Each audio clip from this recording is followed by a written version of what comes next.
Namaste, Vitruvians, and welcome. Happy New Year. Happy New Year to you, Mike. How are you? I'm good. I'm good. Happy New Year, everyone. It's great to see everybody.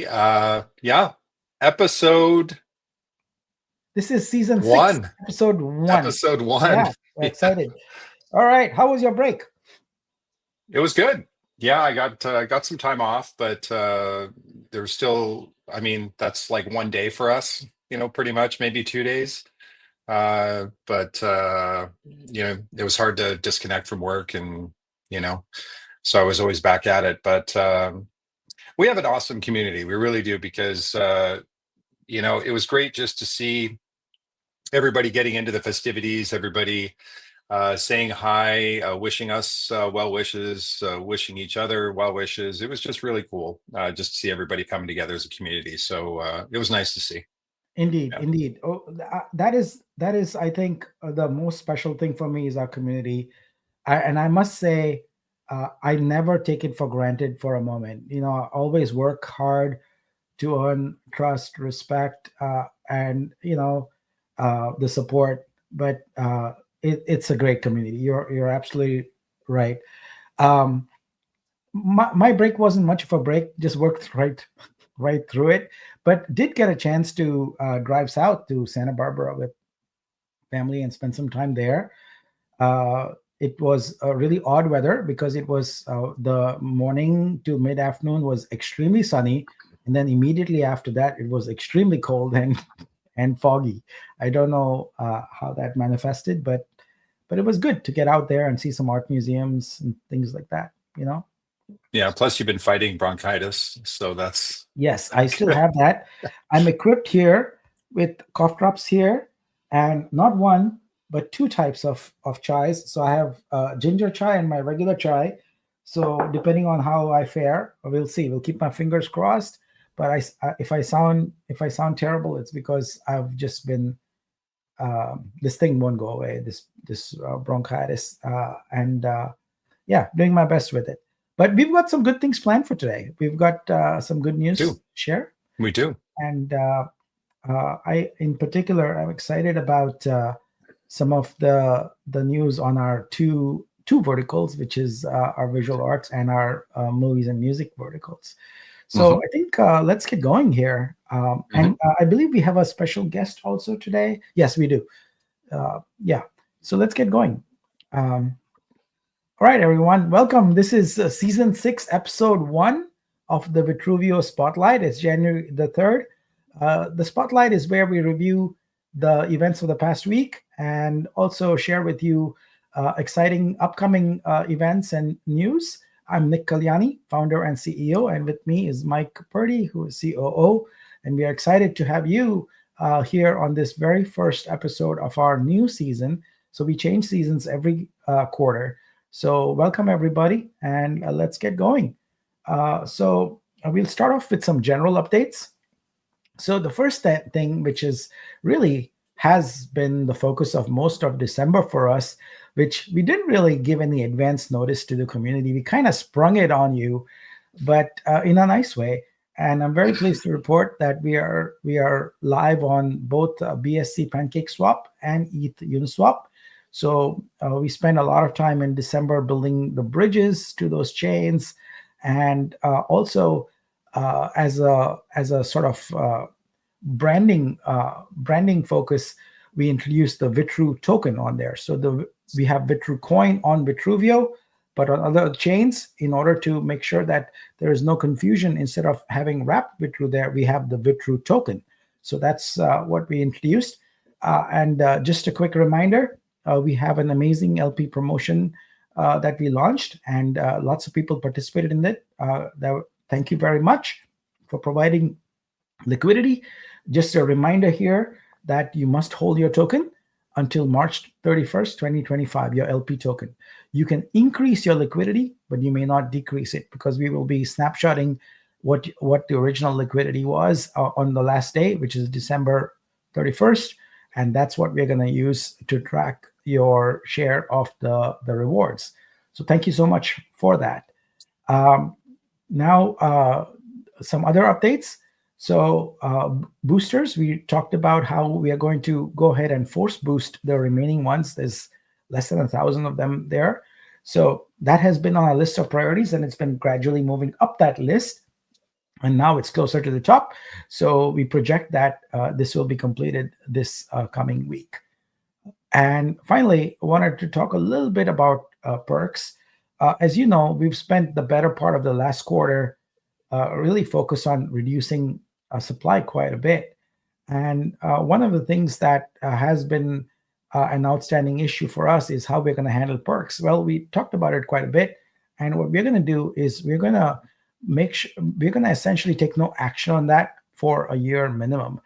Because with all the efforts to reduce supply, it doesn't make sense for us to introduce more coins into the mix. So, Mike, please give your thoughts on this. Yeah, so I've got a slide actually, Nick, that I think I'll go through this a little Okay, bit. that's fine. Yeah, so we if we tackle that a little bit later, I'll be able to go into that. All right, great. Yeah, but for now, just know that there's going to be no activity on perks because we want to not basically shadow our efforts, overshadow our efforts rather to reduce the supply by compounding it by adding perks to the mix. All right. Mhm.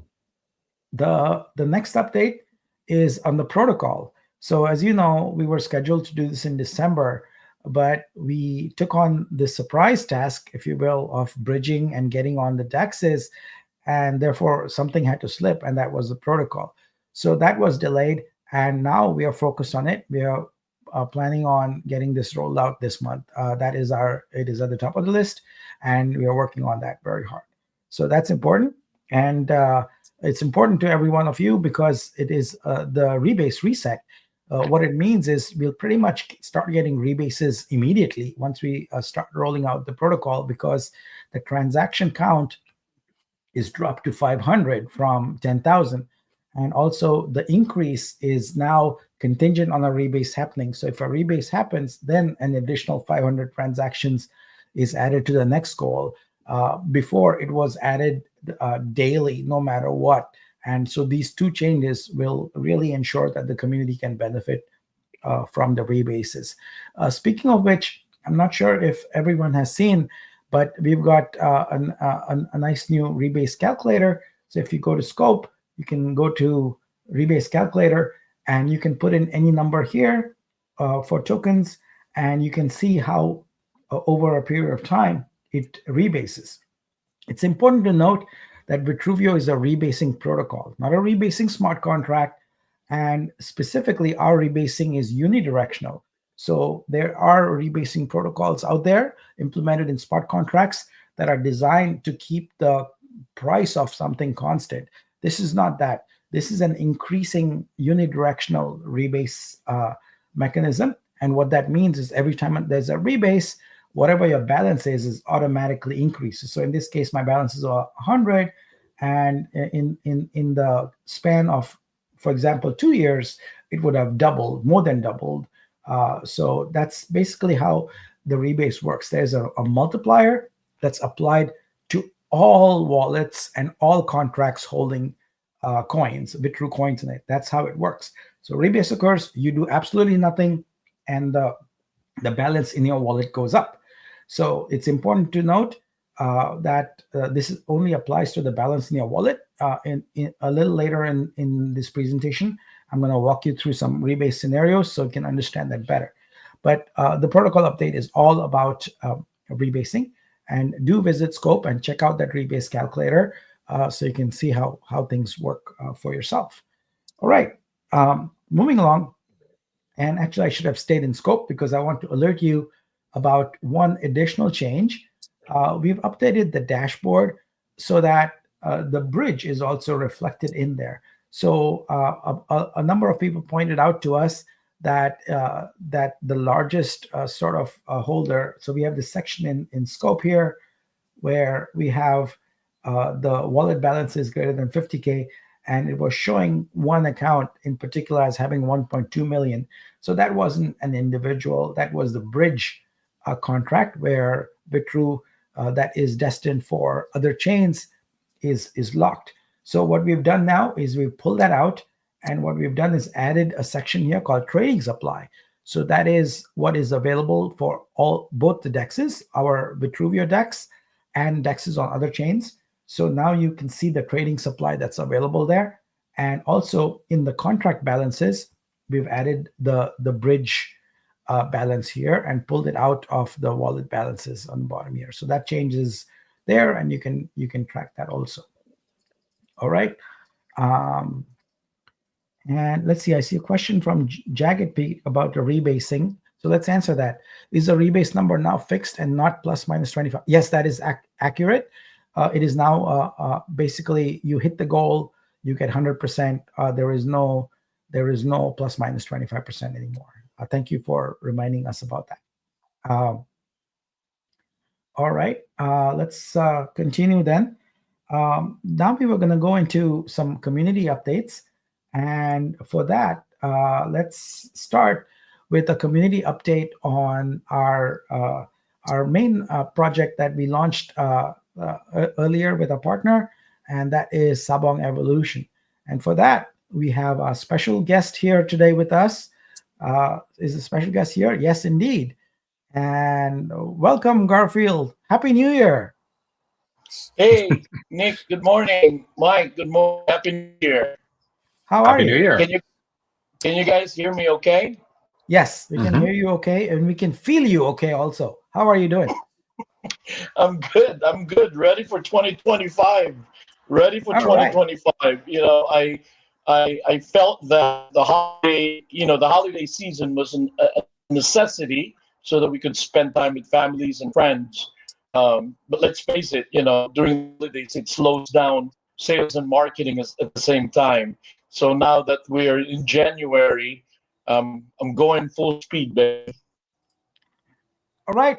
So it's been what, three spotlights since we had you, maybe four. I think it's great to have you, and maybe it's if we can get a quick update on the project, that would be great. It's your Of show. course, of course. First, I wanted to say congratulations to all the NFT holders that received the egg NFT holders received their VTrue this morning. And as promised, Garfield said that 32,000, but we actually uh, airdropped 33,000 VTrue. So congratulations to you if you are an egg NFT holder. But here's the best part, Nick. I never said anything, and I always say Garfield reserves the right to increase price or to give more without prior notice. Well, 10 times congratulations to the first 10 minters of the Sabong egg. I repeat, the 10 first minters, not the top 10 holders. The 10 first minters that started back in, I think, November 9, the first 10 wallets that minted the Sabong egg received 10x of their bag.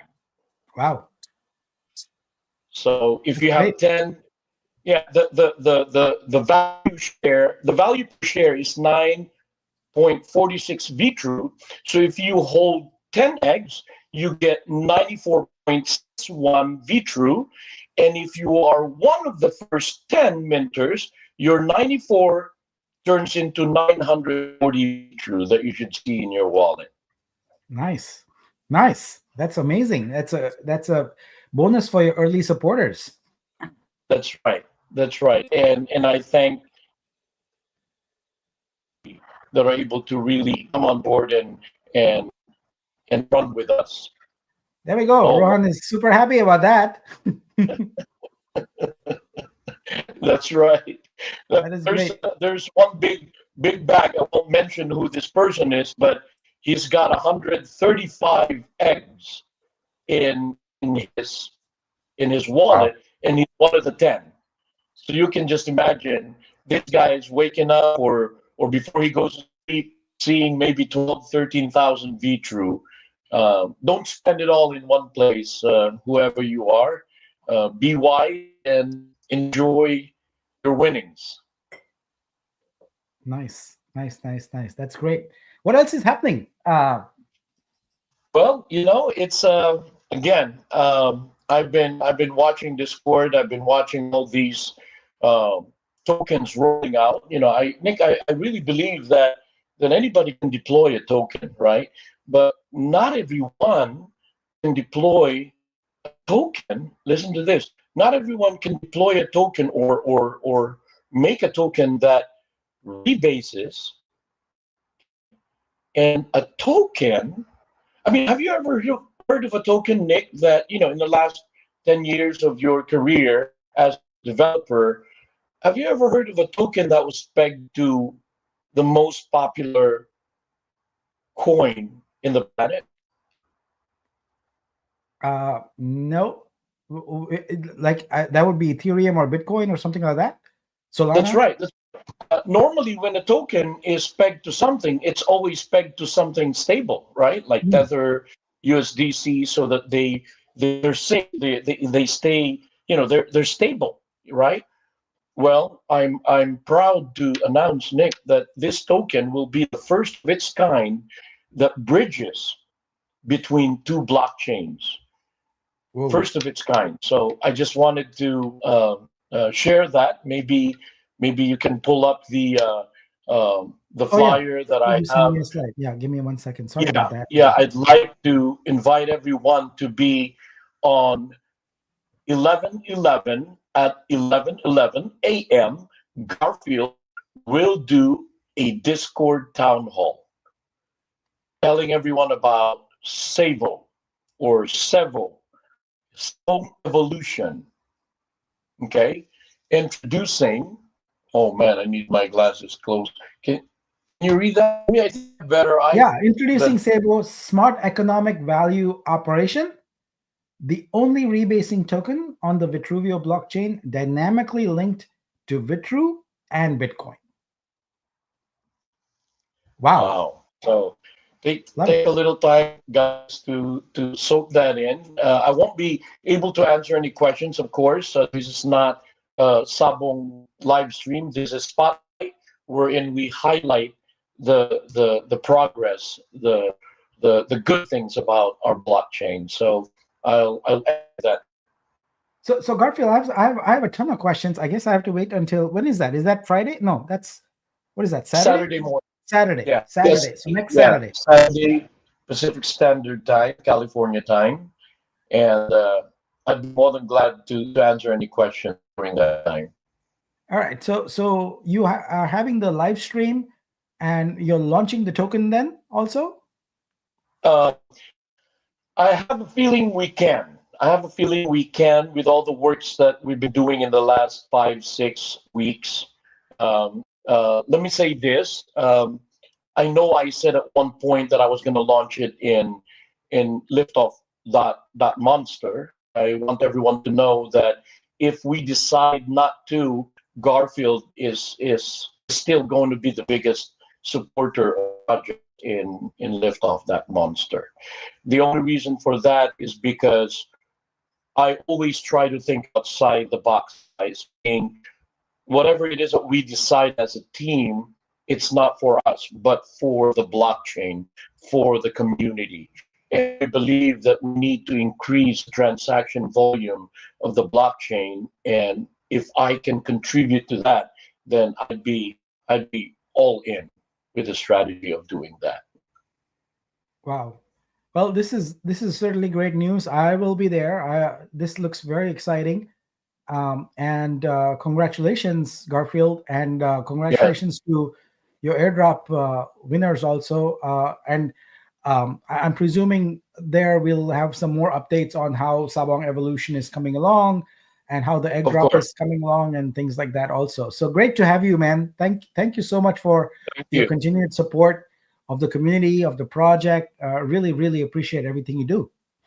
Thank you, brother. Thanks. All right. With that, let's continue, and we'll say bye-bye to Garfield. See you in Discord then, yeah? All right. See you. All right. Bye. And let's go on here. And our next topic here is, as I was alluding to earlier, is rebasing. So earlier this week, I posted a graphic on a Discord, an infographic, if you will. And what I want to do is walk you through it, because rebasing uh, is simple, yes, but it's also very confusing to a lot of people. So, two steps. One, go to Scope, go to the rebase calculator, play with the numbers, yes. But let's take a look at this rebasing guide here. I wonder if I can zoom this in a little bit. What I want to do, that's too much. What I want to do is walk people through the rebase scenarios that are there, so you can really understand how and when rebasing occurs, because people keep asking this question again and again, and it's a very simple concept, but it seems elusive. So let's try and uh, paint a picture here with an infographic and see if it helps. So I really need to zoom this in a bit. So there we go. That's better. Okay. Let's start with the first scenario. You have got Vitru coins on the Vitruveo chain, not Vitru tokens sitting on some other chain. Okay, Vitru coins on Vitruveo sitting in your wallet, and a rebase occurs. What happens? Well, you get additional Vitru coins on Vitruveo. That's what happens. So, and how many do you get? Well, you can go to the rebase calculator and find out if it's epoch 1 or day 1, epoch 2, day 2, and so on and so forth. Your coins multiply. So if you do nothing and have Vitru coins in your wallet on the Vitruveo chain and rebases occur, the coins multiply and increase. That's it. But they have to be coins, not tokens. Okay, that's very important to understand. Vitru tokens on BSC, Vitru tokens on Ethereum are tokens. They are not coins. They will never ever rebase. All right, next, which is actually here, explains this a little better, is bridged Vitru. Right, so you have Vitru coins on Vitruveo. You go to our bridge and you bridge them over. So what happens? Well, you're locking your Vitru coins is what happens. And through the bridge, you end up having Vitru tokens on BSC or ETH, right? So what's going to happen to these locked coins? Well, they're no longer yours because you've got tokens here. Who knows what you might do with those tokens? You might hold on to them, you might trade them, or you might unlock them and bring them back. But the tokens are fungible, so they're not like NFTs, right? So your locked Vitru coins here are just general Vitru coins. They are not yours anymore. They are because you've got Vitru tokens on the other side. These coins, though, are sitting in a contract, and if a rebase occurs, they will rebase, they will grow. So what happens to that rebase? Well, we have a mechanism by which that rebase flows into Vibe, which is the community rev share contract. So any Vitru coins that are bridged, the rebases from that go to Vibe. When you lock your coins by bridging them, you no longer are eligible for rebasing for those coins because they've been converted to tokens. All right. The same goes for wrap Vitru. Exact same concept. You have Vitru coins, you wrap them to get wrapped Vitru tokens. Well, those coins sit in the wrapped Vitru contract. They're essentially locked. You have wrapped them, and so you get wrapped Vitru tokens on Vitruveo. Wrapped Vitru tokens don't rebase. The locked Vitru coins that you wrap, they do rebase, and they too go into Vibe. So those two scenarios are important. If you are bridging or you're wrapping your Vitru coins, you're also saying no more rebasing. That's an important consideration. Now let's look at staking. So if you stake your Vitru coins on Vitruveo, they sit in a contract. They're not in your wallet anymore. You have an indicator in the contract about how many you have staked, and you can go look and scope and see all your different stakes, right? So those coins will rebase in the contract, and guess what? Those rebases are yours, but they don't happen automatically. They are in the contract, they're sitting there, and you have to claim those rebases, and then they come into your wallet and become Vitru coins. So another question that I always get about this is about rewards. You don't get any staking rewards until your stake has matured. On the maturity date is when rewards are added to your stake, so you can then unstake them. So rewards never rebase.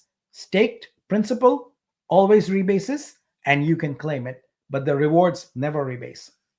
The same goes for the vesting contract. You have coins vesting in the core vest contract. Maybe you got a Nexus, maybe you got a Maxim, any of that. Those do rebase, and you can get that rebase, except you have to claim it. It's not automatic. You have to go click a claim button periodically to get that. So hopefully this little infographic here made all the possible scenarios for rebasing very clear. Just remember, it's quite easy to figure out. If Vitru coins are in your wallet, they rebase and they're yours. If Vitru coins are being held in a contract on your behalf, it's up to the contract owner on whether you can get the rebases or not. It's not your call, it's the contract owner's call. If they've programmed a claim feature and to give you the rebase, you can get it. All our contracts where there is a one-to-one correspondence between the Vitru coin and the user, such as staking, such as vesting, we do provide the claim feature for the rebasing. But when there is no one-to-one correspondence, such as locking or bridging, there is no rebasing, and it goes to the community benefit to the Vibe contract. So hopefully that clarifies everything with everyone. And let's go on and see. Let's see, are there any questions here? How can we get ready to buy SIVO? How about coins in the vault? Right, that's a good question. The coins in the vault do rebase, and you get them when you claim. There is a built-in claim feature in Studio for artists, and so when you claim them, you get the full measure of that, the base and the rebase. All right, so that's everything about rebasing. Next, we're going to go on to some a roadmap, a 30-day roadmap, and for that, it's over to you, Mike. I'm going to take myself off here. Okay, guys, we're going to go over a whole bunch of things that we're going to be targeting this month, just to give everybody kind of a framework of what the goals are in January. Obviously, there's a lot to do, so let's kind of dive into it, and we'll go through the various verticals. We'll go next, Nick. So as you guys know, we have at this time 4 verticals. We have the protocol, we have exhibit, we have blocks gaming, and we have movies. With the protocol, this slide, Nick, is actually outdated. So there was an export issue. I did update the newest one. Do you want me to share my screen maybe, or I can text you the slide? Let me see. If not, I'll just update the deck. Yeah, if you could update the deck, I'll reshare the deck. It's updated. Okay, great. Let me pull that back up. Yeah. Okay. Yeah, I just noticed that whenever I dropped it in. Yeah, give me one moment and I'll pull that back up. Thank you. Yeah, so starting off with the protocol, guys, obviously that is our main minimum viable product. And we have a very unique value proposition with the protocol. But in terms of January, what we're going to be doing for the roadmap is the first thing that we're going to be doing is doing the rebase reset. That's going to be critical, just to make sure that we do that before the list. It can get very complicated. All of the validators have to update everything, and there's a lot of bad things that could happen if we do that after list. So we want to make sure that we do everything now before the list, and that way if there are any complexities or any troubleshooting we have to do, we can get that done. Now's the time to do it, basically. So there will be validator updates that have to be done. In January for the protocol, we have seed capital commitments that are inbound that we'll be wrapping up probably over the next couple of weeks. That's going to help facilitate the cost of the listing fees as well as the marketing. So Nick, myself, as well as Garfield have been working diligently on providing that capital for that.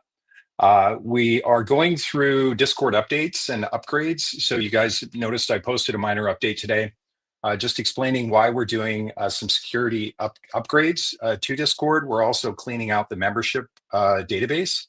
We're deprecating old channels that we're not using. We're incorporating new security bots. We're doing a lot of enhancements, really just to clean everything out. And it's kind of like a spring cleaning that we're doing, leading up to list. We want to kind of make all of those changes leading up to the list. That way, everything is organized and clean, and it's a safe place to communicate. So those are some of the things. So if you guys do see, things that are, not usual, don't be concerned. We're working behind the scenes on producing some of those upgrades.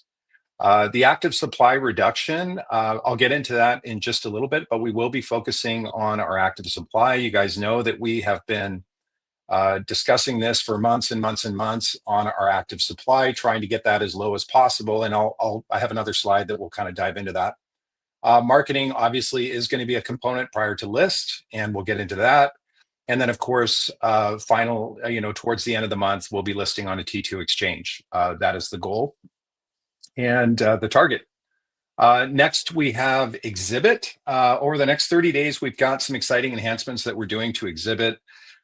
Basically, if you guys remember, over the course of the year, we've been kind of refining all of our value propositions and really refining our MVPs so that we can really go to market with completed products. And the problem in the past is we've been working on so many things. Nick and I, as well as Age, have been working on consolidating converting maybe a feature, not to a brand, but really trying to stay within just the verticals. That's the brand. And then where everything else is a feature and a benefit. So if you remember, Exhibit didn't used to be Exhibit. It just used to be Stream, Search, and these were all separate brands. We consolidated that into the Exhibit brand. And the idea is that we're going to move forward with that vertical. For Exhibit, we're going to be focusing on the website launch, which is going to be a central hub for all things art related through Exhibit. We're going to work on the search UI and UX, making certain development, finishing up some of the development, and then doing a UI UX enhancement to that. So that's we've seen some mock-ups of that. It looks amazing, you guys. That's something really exciting to look forward to. And most importantly, we want to go to market once we list with an actual product that can be used that is actually different than anything else that's out there. We want to integrate print on demand into search. That way, when an artist lists their artwork, you click on an artwork and you can actually print that artwork, get the license, and then print it.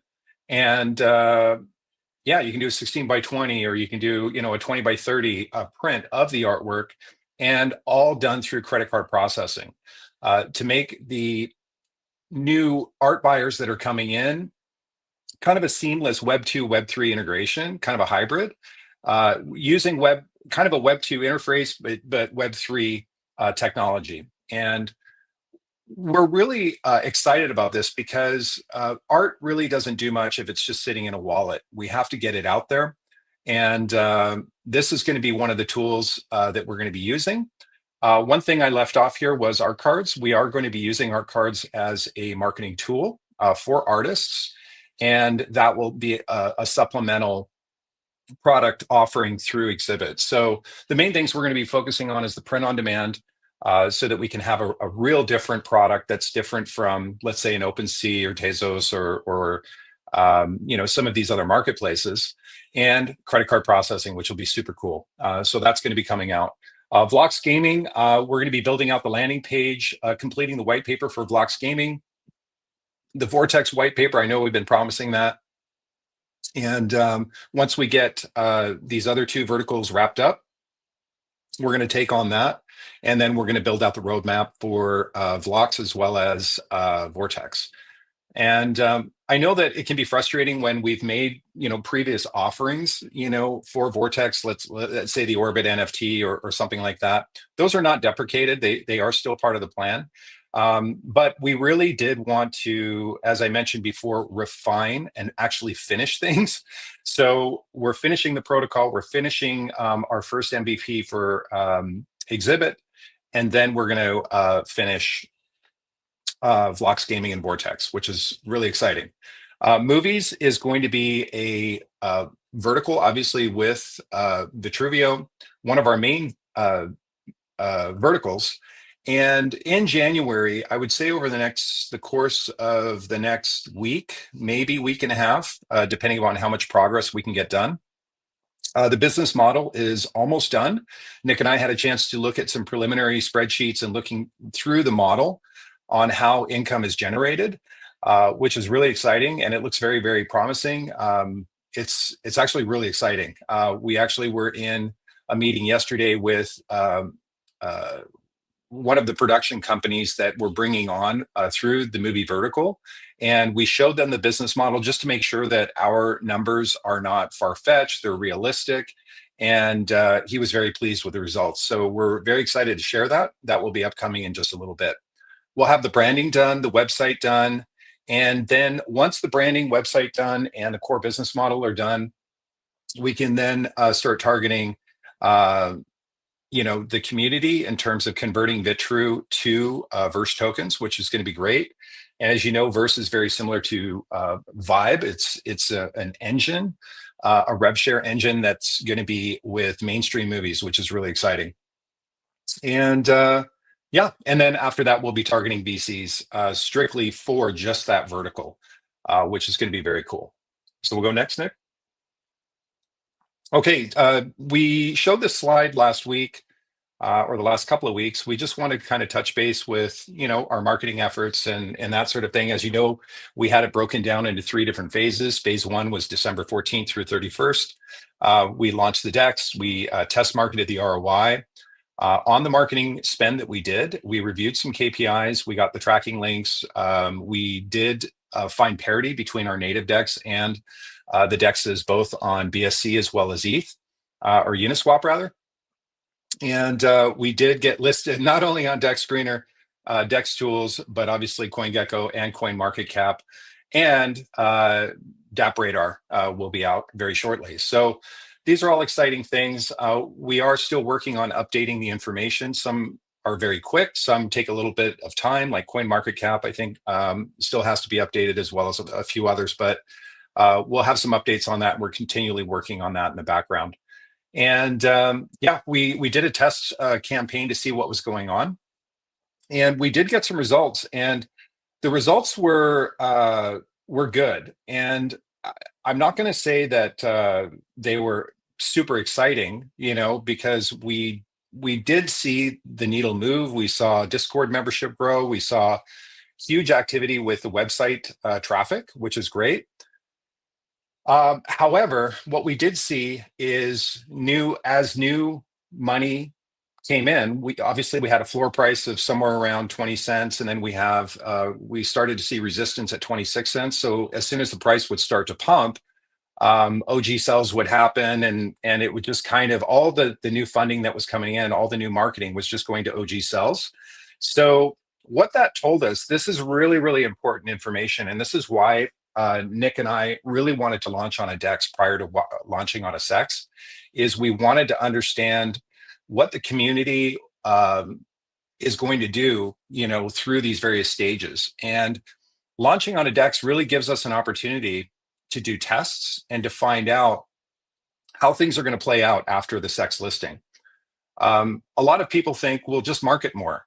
And that's a very simple question or a very simple idea, but the problem is that there's other problems with the business. Marketing is not going to do anything. You're just going to spend money. I always joke around and I use the analogy of, like, let's say Kamala Harris, whether Republican or Democrat, I don't care, but Kamala Harris spent probably 1.5 billion on marketing, and she wasn't successful in her campaign. It wasn't because of the marketing. It was because her MVP wasn't as strong as the other candidate, or perceived as strong as the other candidate. And so marketing itself doesn't fix all problems. You have to fix the problems. I watch there's 2 TV shows that I absolutely love. One of them is Kitchen Nightmares with Gordon Ramsay, and the other is an old TV show called The Prophet. Both of these are very unique shows, and the reason why I like them is these are failing businesses that an expert comes in and turns them around. And with all of these, with all of the contestants, or I guess, or businesses that show up, of these failing businesses, the owners are frustrated. They don't know why is this not working? The experts come in and they basically tear the business apart by fixing the core basic product. And then they look at marketing, they look at leadership, they look at how things are running, and then they start to implement a plan to turn things around, which is really cool. So our plan, our DEX list was kind of like our test to see, okay, where are the problems? Now we know what the problems are because we have results that are clearly not exactly what we're expecting or what we're wanting. So we know how to kind of shift. Moving into phase 2, January 1 through 31. So what's our plan? Our plan is to continue to do a little test marketing, adjust the KPIs or review the KPIs, which are the key performance indicators of our marketing. So what's working, what's not. We're shifting the messaging a little bit. We're trying images versus text. We're trying different groups to market to, which is very helpful. We are going to increase marketing spend once we fix some of these core issues. We will get into YouTube channel revamp, which is obviously the Vitruveo YouTube channel. We'll probably deprecate some of the, or archive some of the old development spotlights and AMAs. There's really no need to have them at that point. And we're really going to focus more on an enterprise presentation of Vitruveo for new holders, new investors that are coming into the space. We'll then focus on growing our social engagement and kind of build that out. And then we'll expand marketing prior to list. So that's what's coming January 1st through 31st. And then after that, it's just scaling, which is kind of straightforward. We'll go next, Nick. Okay. I did a post on this, and a lot of people found it helpful because I did this based on some of the questions about, when marketing. And getting back to my previous point that you have to fix core issues before marketing, I kind of wanted to list out some just basic economics on how you approach a business that is either new or a business that's struggling. How do you figure out what's going on? And if you look at some of those TV shows that I mentioned, this is kind of how they address some of these issues. So if you have high supply and low demand, typically what's going to happen is you're going to have a low price until the project fails. There's no way of getting around that. You have a high supply of tokens, no demand. You think that just marketing is going to work. It doesn't. It can, but it's not the be all and end all solution for everything. With crypto, like let's say new restaurants, there's restaurants everywhere, but nobody really knows about your restaurant. So you think that marketing is going to fix it. That can. The solution though is to reduce your supply. So if I was to open up a new restaurant, a new Mexican restaurant, and there's 20 other Mexican restaurants that are in my neighborhood, that's a high supply. It's probably not going to do well because they already have an established base. So I've got to figure out, I've got to look at my MVPs, I've got to look at my product offerings, and I got to come up with something a little unique, a little different, and then push that through marketing. That's how you fix that issue. When you look at high supply, high demand, this is like a Haktua, crypto project. You have a fad, you have kind of a meme project, high supply, high demand. And what happens is the price will pump, but it will absolutely crash because the project becomes commoditized or the business becomes commoditized. The US dollar is a great example of that. High supply, high demand with price crashing. So the solution to that high supply, high demand is reduce the supply as quickly as possible, cut spending, focus on doing something different. Low supply, low demand. And you can kind of see that these are kind of in sequential order. A low supply, low demand, that would be like, let's say, low competition, a good opportunity. That's where you want to do aggressive marketing. You have a low supply, something unique, a very good value proposition, and low demand, meaning people just don't know about it. So that's where you have to really focus on marketing spend, target marketing, refine your KPIs to make sure that your marketing is effective, and then go ahead and market those. And then the goal, obviously, for every business, every crypto project is low supply, high demand. that's when you've reached critical mass. You have adoption, and at that point, you have success. At that point, then it's just scaling and refining the entire business model. So obviously, Bitcoin, real estate, precious metals, rare art, those are all examples of low supply, high demand, which is great. So where does this leave with Vitruveo? So with Vitruveo right now, we are in high supply, low demand, the first bucket. We have a high supply of tokens, a high supply of crypto projects that are out there, a high supply of blockchains that are out there, and there's low demand, meaning, why would anybody build on Vitruveo? So we have to then shift gears. There's two things that we can control. The first thing that we control is our supply. So we're going to reduce our supply as low as we can. That will really facilitate that as new money comes in, it doesn't go out the back door right away. We need to scale and grow everything and control the supply, and that will fix a lot of those issues. Then our marketing is going to be effective, and then we can grow from there. At that point, we can bypass, let's say high supply, high demand. That's not going to be relevant. We can graduate to straight from 1 to 3. So we can go low supply, low demand. And that is where we're really going to push marketing. And then obviously number 4 is low supply, high demand. That's what the goal is going to be. So I just want to kind of give some, insights on how we're addressing the issue. There's a method to our madness. If the food sucks in a restaurant, marketing isn't going to fix it. If it's run terribly, it's not going to fix it. You really have to deal with the core issues of the business before you introduce marketing to make sure it's effective. Yes, we did targeting, but the results that we were getting from the KPIs is that all the marketing was just going to OG sales. And so that's why we're trading flat. If we don't change anything, that's exactly what's going to happen after list. We're going to trade flat until we run out of money. So that's an unacceptable, strategy, in my opinion. So we have to get aggressive, and we got 30 days to do it. So we're going to bring forth some solutions next Friday that are going to be very innovative. And we've actually it's not all punitive. It's not all doom and gloom. We actually have some very, very creative ways that we're going to reduce supply without the solution being punitive to the community. It's not going to be bad news. It's going to be good news. And everybody will understand it once we show you the math behind it. So we've got some solutions that are going to be coming next week that I'm really excited about. And we'll kind of dive into that.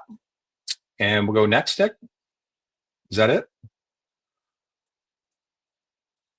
I believe that's it. Okay, great. Yeah, great summary, Mike. Thank you so much for that. I think it's to sort of summarize. Marketing is pointless if all it is essentially the drain on liquidity, right? I mean, we gotta make sure that our marketing that is bringing in the new investors is actually helping grow the price, etc., versus what we have right now. So thanks for that great summary. All right, let's go on now and switch gears a little bit and talk about Exhibit. So it seems like these spotlights are great for from an education standpoint, but I think we have to do more, because I constantly still see artists posting about Vitruveo in the same context as other marketplaces. They're talking about sales and all that. And for me, I look forward to the day when artists don't think about Exhibit and about Vitruveo in the same way as other platforms and marketplaces, and realize that this is a long-term play. We are not interested in trying to get you one sale at all. That is not at all the focus. And everything we are building, this whole foundation, is built around getting you recurring income. The one sale is not going to cut it. It's a one and done model, and we don't care for that. So let's talk about what is coming up with Exhibit in the month of January. It's going to be a big month, and I want to elaborate on some of the things Mike talked about. All right, so our January plan is as follows. We're going to go ahead and launch True Level, which is going to be really, really great. To remind everyone, that is essentially creator KYC. So it will effectively allow us to start making sure that that promise of Vitruveo is a trusted platform becomes true, because all the artists that will be featured in here will have gone through True Level and will have different levels according to um, their KYC and according to their experience as an artist. So you'll be able to tell right away if the artwork you're dealing with is coming from an experienced artist or a novice artist, if it's coming from someone who has not done KYC, so you can lower your the trust level, etc. The other thing we're going to do is launch stores. If you recollect, stores are essentially Shopify for art. It's the ability for you to create your own marketplace in about 15 minutes flat. So we have two phases for that. The first phase is where you can launch a marketplace with filtered artworks. And the second phase is where we target galleries specifically, and you can invite certain artists into your store and just feature those artists on your particular store. So we'll go ahead with phase one, see how it goes, and in short order after that, launch the phase two. But more importantly, there are two big things that are new that we are launching this month, which is, as Mike alluded to, we are launching a print license with Gelato. So I'll talk about that in a minute. And also, we want to have a new feature change. We want to change the licensing cryptocurrency. One of the things that artists need to be aware of, I have to keep repeating this message, is Vitruveo is your blockchain. It is designed for creators by creators, and we listen. We listen very closely. I might not always reply on Twitter or engage, but do listen all the time and take your feedback into account and drive and shape what the features look like. The more artists engage, the more artists give us positive critiques, feedback that is actionable, the more we can act upon it, and the more we are pretty agile in terms of our software. We can adapt and change it as we get the feedback. But you have to remember, this is your platform. Unlike other marketplaces or other platforms, you don't have a say here. You're the head of the table as a creator. We listen absolutely to what you have to say. So let's talk about a print and what we're going to do there. So as you know, one of the highlights, one of the main features of Vitruveo is that it's not a minting platform at all. You consign your artwork, and we have a very flexible licensing model. We have the ability to create hundreds of different types of licenses. We have got 4 or 5 right now, and we'll add more. But each license is geared towards taking your existing body of work and monetizing it further, because you own the copyright to your artworks. You should be able to license it for different purposes. You saw, we gave you a small taste of that with the art cards license. That's a free license right now, but it's using your artworks in a context other than just buying it as a digital collectible and keeping it in your wallet. It is really about adding more usefulness to your art, exposing it in different contexts, and some of these contexts can be monetizable, and print is one such thing. So existing print-on-demand sites for artworks exist. It's very easy. You can go as an individual artist, use their tools to create your own store and sell. What's the problem there? Well, the problem is the same problem as you face with NFTs and digital collectibles. You are responsible for marketing. That's the problem. The problem is artists are not marketers. We need someone to do the marketing so that you can focus on your artwork. So Vitruveo is that platform. We are going to do the marketing for you. So with this print feature, with the print license, we not only make it easy for you to be able to have your artworks with print on demand, but we also make it where we will help with the marketing and promote that feature, where you don't actually have to spend the time to set up your print on demand store and all things like that. It's all integrated with search. And one of the things that you probably noticed is that on the search listing, when you go for a digital collectible right now, there's a lot of space there. Well, that space exists because we intend to add a lot of different licenses there when someone's looking at your artwork. So we'll start with print. This is a new license type that will be available in Studio.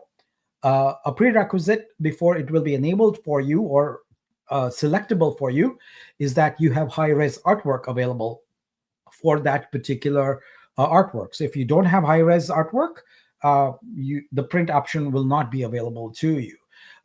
In the studio, it tells you the resolution that is needed, etc., for print, and you can upload that and then make your artwork available. Now, in terms of pricing, I don't think a lot of artists have made their work available for printing. So I want to give some guidance here. It's entirely up to you. First of all, we don't make any restrictions or anything like that. You can do whatever you want, but just think about it like this: a print edition is different from your one of one. People can come and print as many of them as they want, right? So it's good. It's basically an open edition. So my guidance on this is that maybe you price your artwork at around 20 to 30% of the digital collectible single edition there. So the expectation is that when someone collects your artwork as a single edition, they're going to pay more because they have the unique edition. With print, there can be any number of copies of it, and so you want to charge less for that. Now, the product, the printing, the shipping cost, all of that gets passed to the buyer. There is absolutely no fees or anything to you. You get paid whatever you ask for the license. That's what you get paid exactly. We will probably mark it up about 1%, and again, that's passed to the buyer. It's not to the artist. This is to cover the customer support cost, because we have to be able to provide support to the customers in terms of shipping and things like that. So the partner we are going to work with is Gelato, and you can go check out their site, gelato.com. They have lots and lots of different products. We are not going to enable all products initially. We believe in a high quality user experience. So the only products we are going to enable initially are where your artwork as a rectangle or portrait, landscape, doesn't matter, is the only way it can be featured on there. If, for example, your artwork would look better if it were cropped, rotated, positioned differently, etc., we will not enable those products.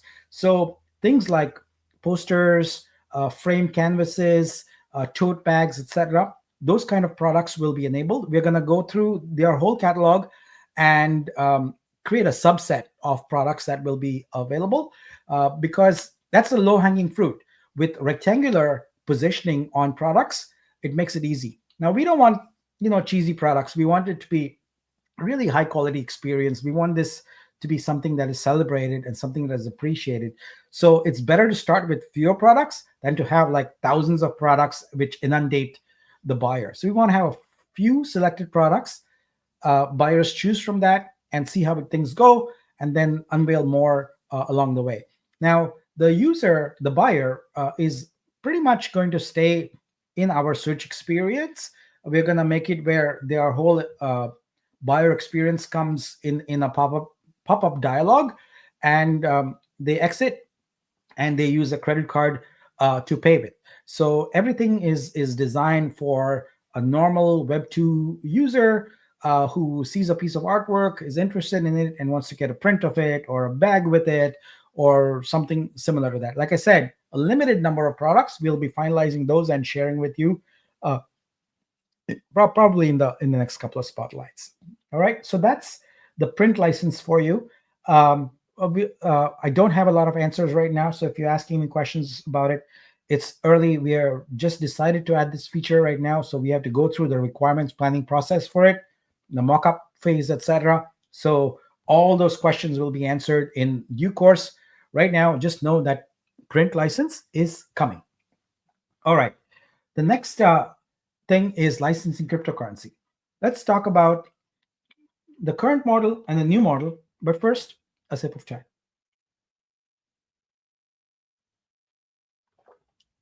All right, so the current model is that the buyer pays with VUSD and gets their digital collectible. This is at the time of sale converted to Vitruveo and sent to the artist's vault. The new change we are making after listening to your feedback is the buyer pays in VUSD, which is our stable coin. It's $1. this is sent to your vault at VUSD at the time of sale. So it with the current model, the current price of Vitru determines how much Vitru you get at the time of the sale. We want to remove that abstraction. We want to make it where it's unrelated because it is volatile right now. The price is volatile. So what happens is you have VUSD in your vault, and you as an artist can go at any time of your choosing and make the claim, and you will be able to choose what percentage to convert to Vitru, what that goes into your wallet, what percentage to convert to Vitru and stake, and what percentage you want to claim to your wallet as the VUSD itself. Why would you want to do that? Because in the future, we will introduce a VUSD USDC pair on the DEX. There's no timeline for it yet, but we will introduce that. So this allows you as an artist maximum flexibility. You get to choose when the conversion happens from VUSD to Vitru, and you get to choose how much of it gets into your wallet, how much of it gets staked, etc. Now keep in mind that we have two constraints right now, and one of those is not going away. One of those is that for every artist, there is a 30-day wait before you can claim. That is basically to eliminate scammers. We have had a lot of them come in and try and flip art and actually get away with the funds quickly. So that's not going to go away for new artists. So if you are an established artist already on Vitruveo, you don't need to worry about that. But for new artists, there's always going to be a 30-day waiting period. For current artists, there is also a 5% limitation on how much you can claim to your wallet. As Mike addressed earlier, we are doing our level best to get the active supply down so we can really have a successful centralized exchange listing. Now, there are among our artist community here quite a few artists who are responsible and understand that. There's quite a few who treat Vitruveo just like another marketplace where they want to come and flip their art at inflated prices. We won't tolerate that. We won't have that. And so that 5% constraint is going to be there until we are listed on a centralized exchange later this month, and a little bit after that, because we then have to do the development to remove that feature and make that go away.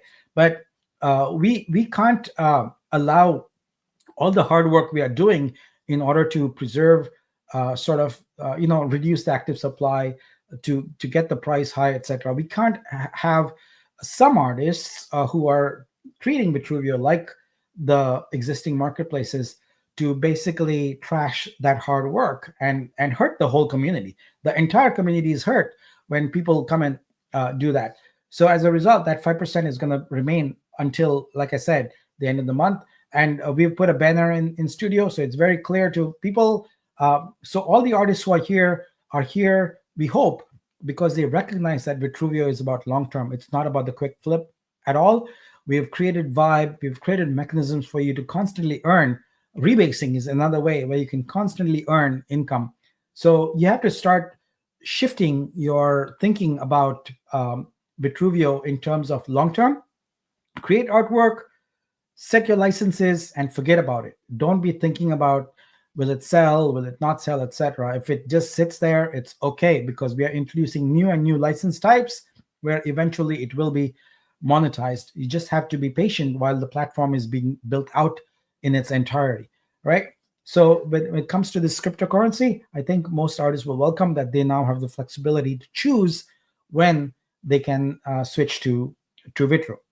All right, so those are the changes coming in for Exhibit. Let me see if there's any key questions here. I don't see any urgent ones here, so we'll tackle some of the less pressing ones a little later. All right, now let's switch gears and talk a little bit about Verse. I'm so excited. Verse stands for Vitruveo Entertainment Revenue Sharing Engine. It is the token for it's the revenue share token for our movies and music vertical.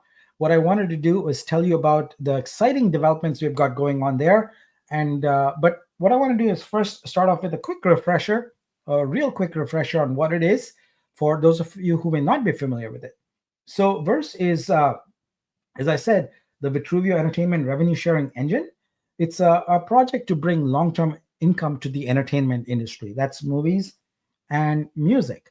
So one of the things that movies and music projects find, it's difficult to get funding. So there is no shortage of excellent projects out there, but it's hard for all of them to get funding and to get launched and to get into the mainstream. The other problem is the same as with visual art. Creators do not have sustainable income. So you could be an excellent, highly qualified creator, but you still don't have a sustainable income. And our solution with Verse is to help projects with initial funding and then to give stakeholders of every project, including especially creators, a share of revenue from every other project. So if you think about Vibe, what Vibe does as a token is, as an artist, it gives you the ability to share from the licensing sales of every other artist on the platform. So Verse is like that. Once you are in Verse and you have a project that is successful, then you can get Verse and be part of every other project in there and get a monetary benefit from it. So the workflow is basically someone conceives of a project, they do some basic fundraising for the project. So Verse is not a crowdfunding platform, by the way. Verse is about funding the projects, but we only fund the projects that have demonstrated viability by doing a minimal amount of fundraising themselves. So we call that friends and family round, basically. So we also call it in the venture industry, in particular, skin in the game. So you release some, you raise some funds from friends and family, get some skin in the game, and then that proves to us that you're a viable project. It goes through a review, and if it passes that review, then Verse will fund your project, and then it goes into production, and then it gets released, and there is hopefully a profit, and you can use that profit to come in and join the Verse pool, get some tokens, and then you're in it for the long haul. So that's basically the model there. So let's talk a little bit about where we are going with the roadmap here.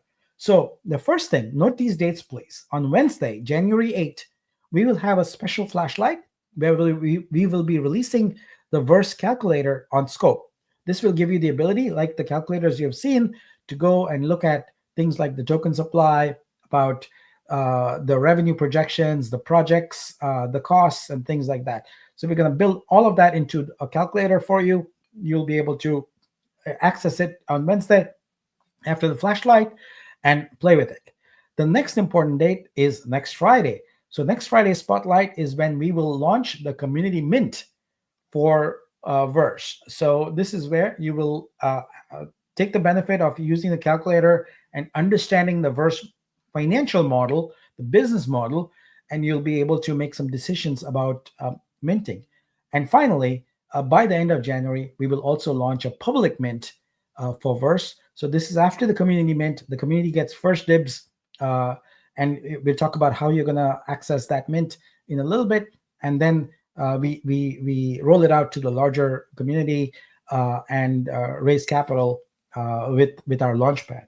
So what's going to happen with the community mint? Well, first of all, we are very excited to reveal here today that you'll be able to mint with Vitru. Previously, we had said that it would only be a swap, but today we are introducing a stake option also.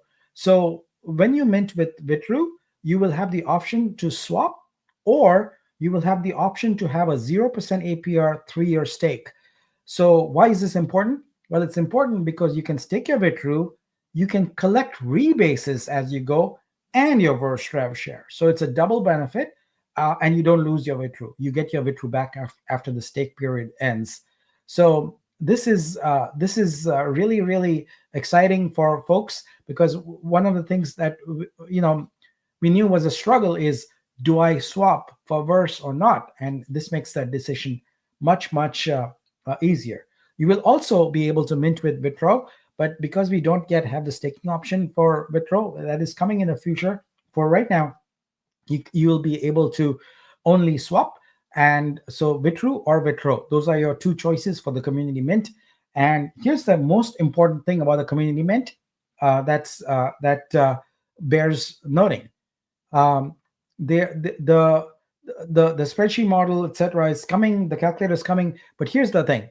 Normally, when you claim with Verse tokens, just like with Vibe, you have claims, right? Verse is slightly different because it's constantly inflating as new projects come in. The supply will grow, but we wanted to add a deflationary capability to it. And so what that means is when you are to claim, you would burn 50% of the amount of the token amount that you're claiming against. But here's the interesting part: community minted Verse tokens are immune from burn. What that means is any tokens that you mint with your Vitruveo, the Verse tokens, they are perpetual. They are forever. So they are the only tokens, in addition to the investor tokens, that are immune from burning. All project tokens that will be minted for Verse in the future will not be immune from burning. They will require the 50% to be burned whenever you claim. So these are very special tokens, and hopefully this will help you think about it. With the calculator and with this immunity, it helps speed up your decision, I think. All right, so this is going to be an important aspect. All right, so I believe, let me see, is there other things? Yeah, I believe that is it for today. So I will enable the deck for the deck link so that you'll be able to get to it right away. There we go. It's enabled. And you can get to this deck at Spotlight Season 6, Episode 1. And there we are. Now let's take some questions. Welcome back, Mike. I will leave this up here so that people can note the dates. Let's look at the first comment here. This user says, I'll be honest, I struggle with the current calculator. Well, I'd like to learn what the struggle is. So if you could be more specific, then we are happy to enhance things that are not working, but I need to understand what the struggle is. When we mint with Vitru, does this include Vitru in our vaults? No, sorry, it does not, because the only Vitru you'll be able to mint with is what's in your wallet. Because what we've found is when we've introduced the ability to mint with other things before, it was increasingly complex in terms of the time and effort needed to build that solution. It would be days and days, and not too many people take advantage of it. So the ROI just isn't there on it. Mike, do you have any? Yeah, you have some start ones. So yeah, I'm keeping an eye on new questions, Nick. So if you want to just tackle the start ones, I'll go through the rest. Will the rebases that are from the staked amount appear on scope to claim? Yes, they will. Can you create an infographic for the various tokens? It gets confusing trying to keep up which tokens use. I guess we could try that. Yeah, we can do that. Are we also planning for 3D galleries? I'm not sure about those. That you might be referring to metaverse galleries. We don't have any plans for that, but I must tell you this: we are going to get pretty aggressive on augmented reality.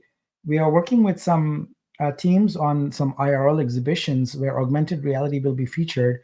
So expect to hear about augmented reality. And in fact, when you are consigning your artwork, you see the last tab where you can add content for augmented reality. If you have time, you should go ahead and add that so that when we launch augmented reality, your artwork will automatically be that way.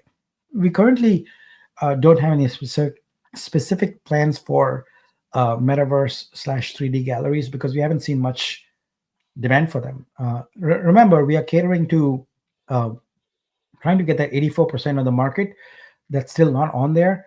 So 3D galleries are not of interest to these folks.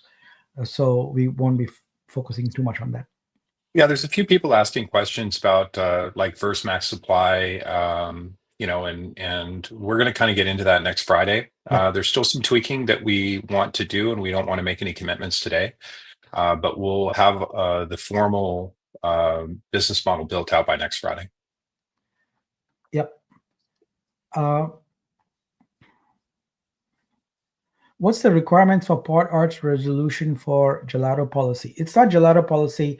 If you go into into Exhibit Studio and you go into the print section, which I believe we may have disabled, but we'll make sure it's enabled soon. The resolution guidance is right there. Will it be a one-time thing? The license buying or the person printing have to buy depending on number of prints.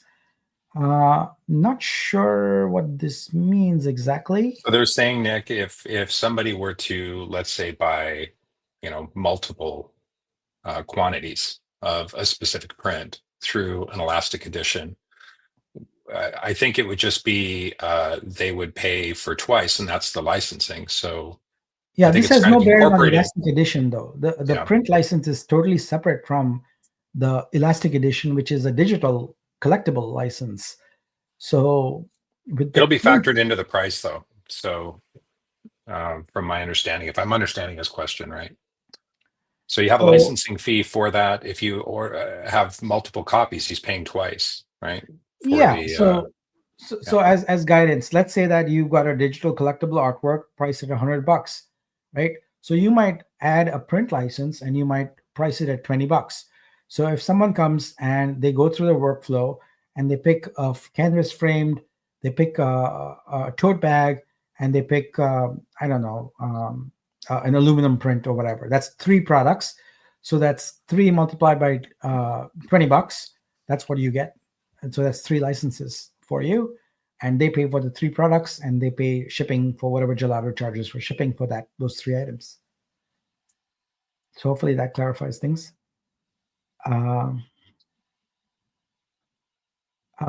With pod, are we able to include print copy number on the back or include a certificate, number 7 of 10 certification? Not really, because the provenance of that print, the license, is on chain. It's in your vault, and they would have an email, a link to that. They can come back and look at it on chain. So with every license, no matter what the type of license is, there's always going to be a link back in your vault.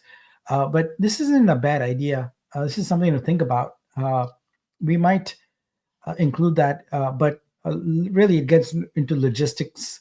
We want to make it as hassle-free as possible in terms of integration. So right now, what we want to do is hand off the artwork to Gelato with the products and the money and have them ship it. And we have nothing else to do with it because we are not equipped to handle the logistics of anything like this. So when we add variables like this, it makes it a little more complicated. So it's a great idea, but perhaps one we entertain a little down the road. Aris asks, where customer comes from Gelato? Gelato is not going to bring any customers to the printing. The idea is that Vitruveo is going to do the marketing. And so, for example, art cards, we launched a very quick and I would say almost dirty MVP, but it's products like that, right? We're going to market like that. So imagine someone getting an art card and saying, hey, would you like a print of this? Or us doing IRL exhibitions, us doing just Google ads and things like that. That's how the marketing is going to work. We are not going to enable marketing at scale for exhibit artworks until the platform is ready, with credit cards and things like that. Because right now, if you were to do any marketing, there's no way for us to target only crypto users. It's impossible to do. So it would be a waste of money, and we won't be doing that. So as the platform matures and we get full featured and we have, for example, custodial wallets, we have the credit card option, etc., then we'll enable marketing at scale. So remember, our platform Exhibit is still in development, and it's going to be in development for a little bit of time. But when we have feature complete, then we will start enabling marketing, start getting more mainstream users onto the platform through various channels and things like that. So it's just a matter of patience. I know everyone wants it yesterday, but these things take time. We are trying to build a complete new framework, a complete new platform, a complete new workflow. It's not going to happen overnight. It requires patience. Daryl says rebase claim button. I don't know what that means. Question mark. I don't know what that means, so I can't answer it. It's just going to be a claim button. I don't think there's going to be a dedicated rebase. So when a rebase occurs, they have to claim the rebases, right? That's what he's as I said to. in the infographic, Yeah. You have to claim it. Those claim buttons are already there in the application. I think those are the start. Oh, there's some new ones. There's some more towards the bottom. I've been adding some, Nick. Yeah. So Tina says, so we'll be able to edit sold pieces to add print feature. Yeah, just like you can add the art cards license right now, you'll be able to add the print license, and we'll make sure that you can add the print media also. A lot of people are asking when the altcoins that have made it to Vitru Dex will be showing up without having to add the contract address manually to be visible. So our DEX is PancakeSwap 1.0 out of the box with just one minor change. No, two minor changes, and the branding, of course.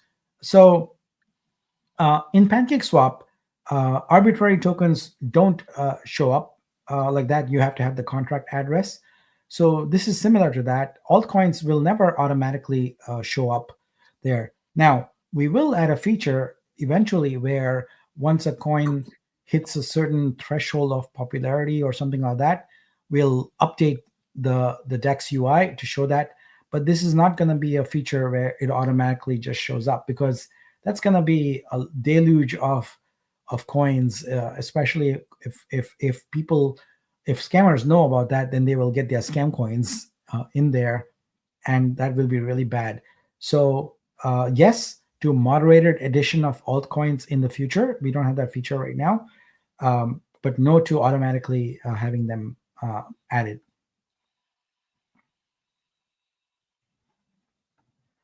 So initial Vibe revenue has gone down significantly now that there isn't any initial balance of 20 million.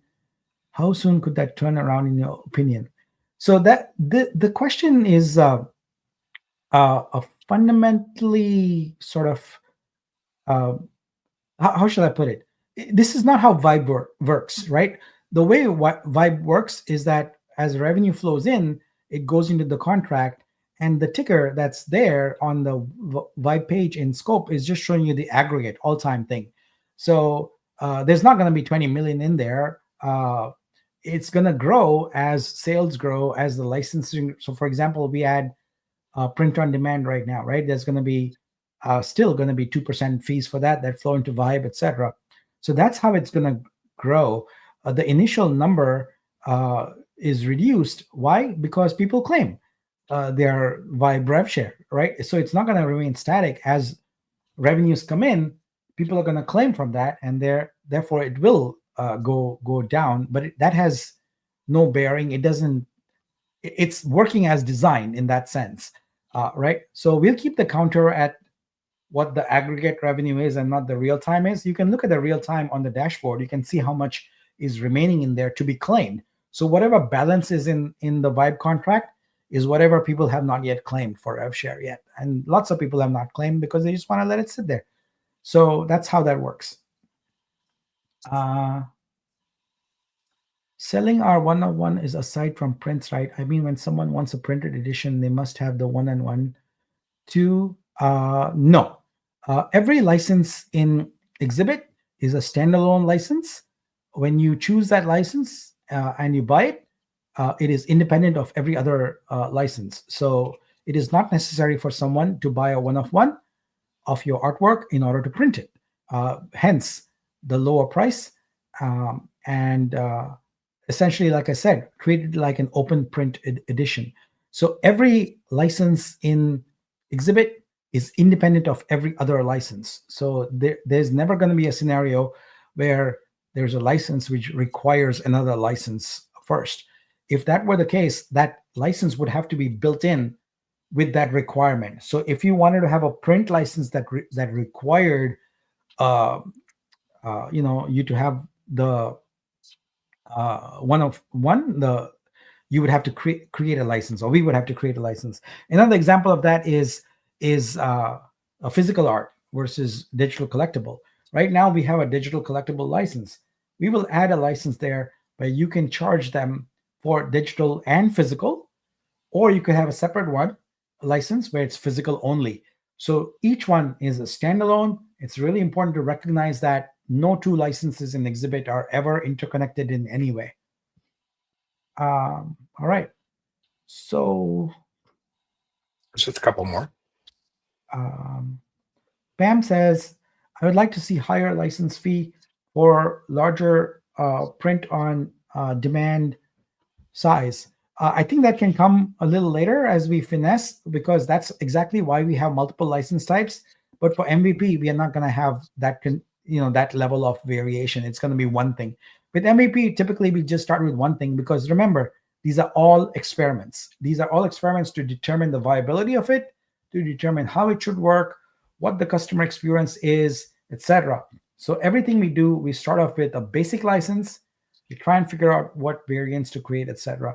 So things like different products, higher end products having higher license fees, etc., is not something that we would do right now. There's going to be just one license, and later on, we would, after getting some data, we would look into that.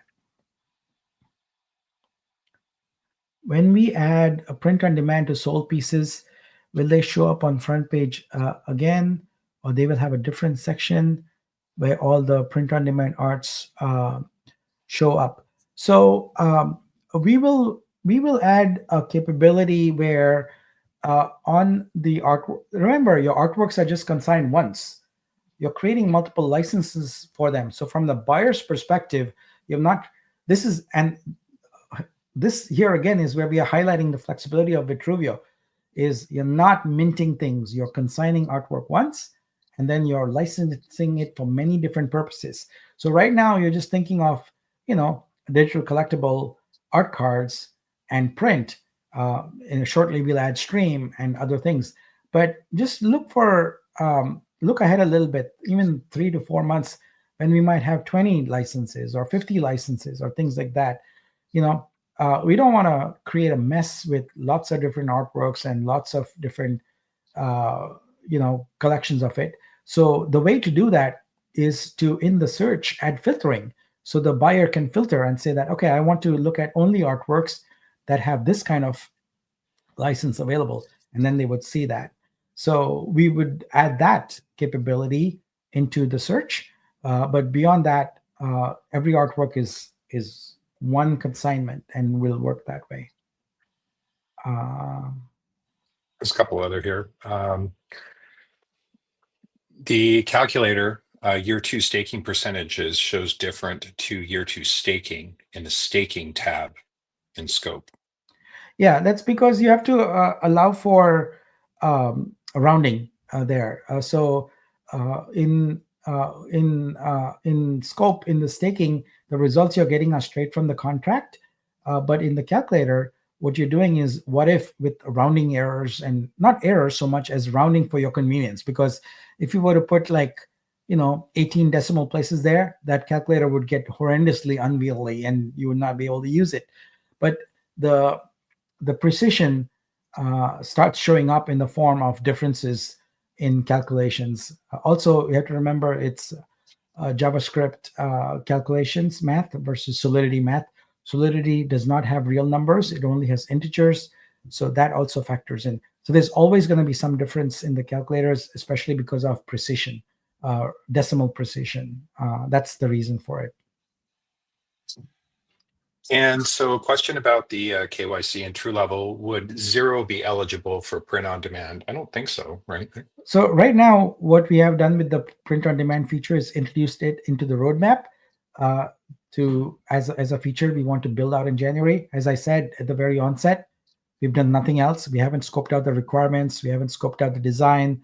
We haven't mocked up anything on there. So all these questions are a little premature. I cannot answer them until we've gone through that exercise of actually scoping out all the requirements, etc. Mm-hmm. I think that's about it, Nick. Yeah, Aris, this question, basically, it is going to be an API through Gelato, so it will be seamless integration. So the orders, we do the front end, the API is kind of the back end. It's kind of a seamless integration, and then the orders get sent. It's very similar to print on demand with any other store.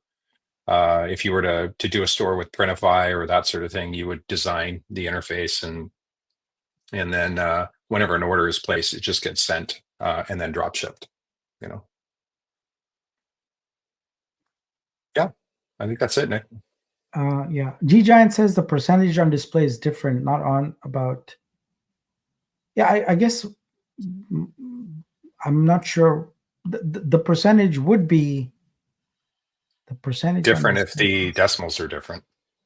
Yeah, so when you calculate based on the percentages, it adds up. So I will take a look at it. I will maybe I'm overlooking something. I will definitely take a look at it.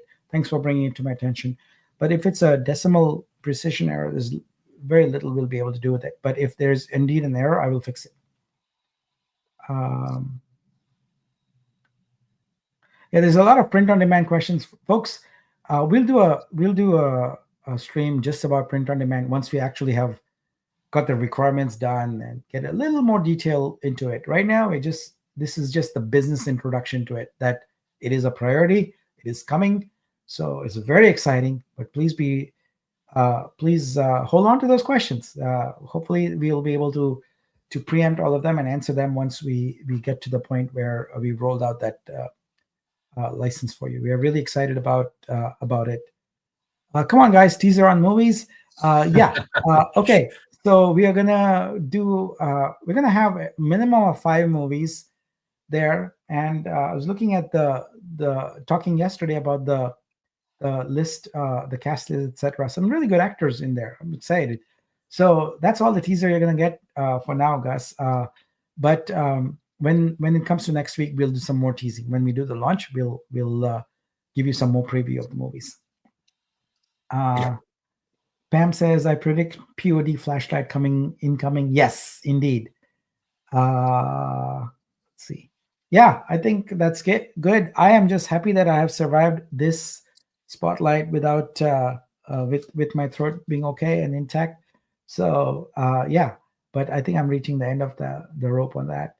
But thanks everyone. This is really good. We've got a really exciting January up ahead here. Lots of hard work, lots and lots of hard work, but also lots of action. And I hope you can see all the results and feel excited about it. I am certainly excited.